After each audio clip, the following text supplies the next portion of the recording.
down here, Doug, and that's, basically where we're at now. That brings us to this point.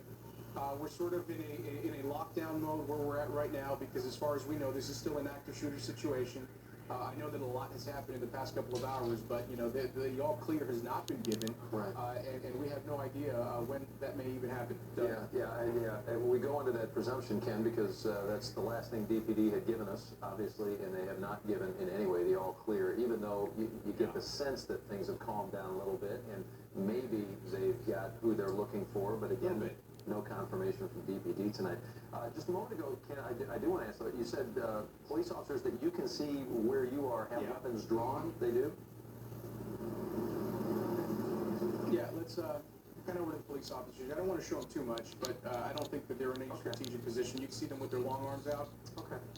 You can see them right there standing by. There's a couple on the other side over here. Obviously, I feel okay showing them because they're out here in the public eye, Doug, but I also want to protect whatever strategic position that we certainly don't give up positions. Take my word for it. They're out here. Absolutely. Yeah. Okay. Ken Molesina, I don't thanks very want to do much. that. Yep. Ken is downtown for us, been there since the start. And You got it.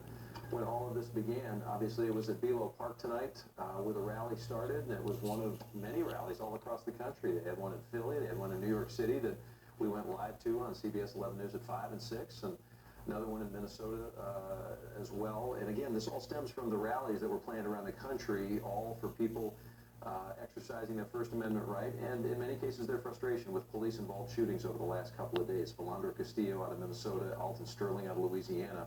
And people wanted their voices to be heard tonight, but for some reason, somehow, at least two people, it appears, went on a shooting rampage, and they, according to the chief of police in Dallas, David Brown, they were on a mission to kill police officers, and they did.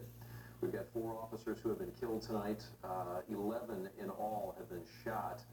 Again, 4 killed during the protest tonight, and the long, hard road as to why this unfolded the way it did tonight begins, obviously, as the investigation begins to unfold, but there's so much still to be done. On the right side, you see the hospital scene. We're at Parkland, we're at Baylor tonight. This is where the officers have been rushed throughout the night. Surgery for a number of them this evening. We got the good news a little bit ago from Andrea Lucia that told us one officer had come out of surgery, and the report was that the officer was doing well. Was going to be okay, so that's a good sign. Those others who have been in surgery throughout the night, we have not gotten any other updates.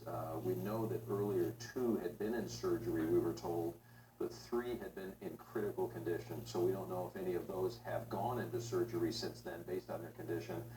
Again, it's one of those, we have to wait for DPD to update us, but thoughts and prayers are with everybody who is in medical care tonight. Those